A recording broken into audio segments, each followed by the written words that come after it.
Жайнагүл Шамуратова 29 жашта 2012-жылы жол кырсыгына кабылып, учурда ден соолунан жабыркап келет. Ага карабай каарманыбыз интернеттен ар кандай гүлдөрдү жасоону үйрөнүп, учурда киреше табууда. Гүл жасоо маалында ооруган жеримди унутуп, өзүн жакшы сезип калам дейт. 2020-жылы баштагам. Пандемия кезинде үйдө отуруп эмне кыларды билбей, анан YouTube'ду карап отуруп, анан кызыгып, ошондон кызыгуу башталды. Биринчи жана гофрированный бумагадан кылып ушундай эме кылчумун, андан кийин эле лента кызык болду да, необычный көрүнүп, бул кагазга караганда бул солбойт, эме кургап калбайт жана өңү өчүп калбайт. Кандай турса ошондой тура берет да. Андан кийин эле подружкаман ошого эмеден үйрөндүм. Корзинкаларды токуганды, себеттерди, бул кадимки эле газетадан токулган себеттер да. Себетке салып, корзинага салып, чыгылып, фантазияларды кошуп, мындай кылса болот экен, тиндей кылса болот экен деп жүрүп, андан кийин свадебный гүлдөрдү да жасаганды эме кылып калдым.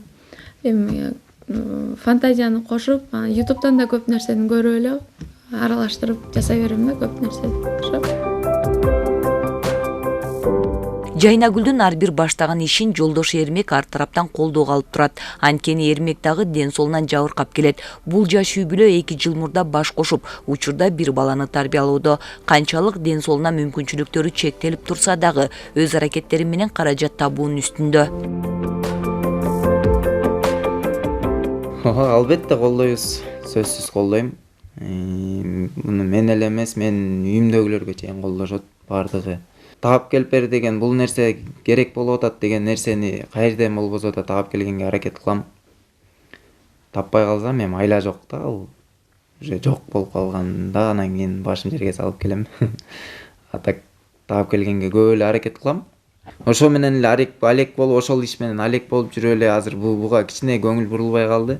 Атак эми мындан аркысы бардыгы буюрса ушундай иштер менен кетебиз деген ойдобуз. Анан бизге ушундай чөйрөгө жакшы бир помещение керек эле. Жакында бизге ушундай эмелер келип аткан, мындай кураллар келип аткан, ушундайлар жасап да бирдеме өзүбүздүн мындай эмелерибиз келип аткан. Үйдө бош олтурбай Үйдө бош олтурбай өзүбүз камсыздагыш керек деген ошо эме болуп атат да. Бизде азыр помещение керек болуп атат, эң башкысы эле бизге, ушу командабызга.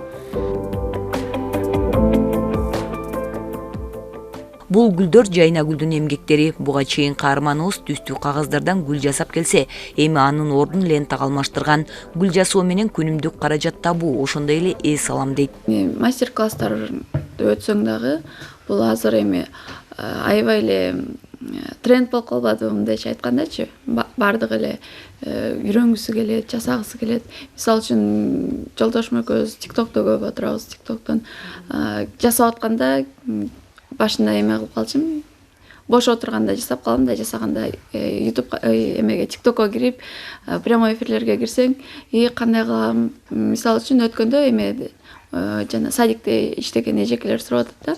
Муну кантип жасайт, балдардын моторикасын өздөштүргөнгөчү үйрөтсөң деген сунуштар кирди да. Ошондо ойлонуп калдым, ушу мастер-класстарды дагы жасаш керек экен көп деп. 1 жылдан бери бул үй бүлө Жаркын келечек Талас коомдук бирикмеге мүчө болушкан. Анткени жасаган гүлдөрүн дал ушул бирикме менен ар кандай кароо сынактарга катышып сатып келет. Коомдук бирикменин учурда туруктуу имараты жок болгондуктан кароо сынактар маалында эле чогула калып калган учурда мүчөлөрү үйдөн эле кол иштери менен алектенет.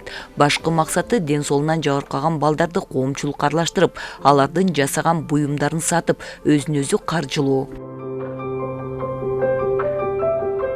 Бизде аябай таланттуу балдар көп. Көп колөнөрчүлүк менен алектенет кыздарыбыз, балдардан да өнөрлүү балдарыбыз көп, шахматист балдарыбыз көп. Суроо талап боюнча мындай караганда бизге имарат жай керек болуп атат. Офис жок деген, офис болсо мастер-класстарды өткөзөт элек. Булар коомчулукка чыгыш керек да. Анткени фестивалдарга чыгып, республиканский фестивалдарга бар, байгелүү орундарга чейин алып келгенден кийин уже бул балдар сураныч болуп атат да. Биз ошо үйдө отурбашыбыз керек, биргеликте көй иш аткарат элек деп, мына жакында да бир проект уттук, степ уп деген долбоорго катышып, буюрса балдарга оборудование келет. Мына ошо оборудованияны койгонго бүгүнкү күндө ошо имарат жайыбыз жок. Учурда Жаркын келечек Талас коомдук бирикмеде 18 жаштан жогорку курактагы жарандар мүчө болушкан. Алардын басымдуу бөлүгү ден соолугунан жабыркаса, дагы үйдө отурбай кээ бири ийрим ачып балдарга сабак берсе, айрымдары кол иши менен алектенет.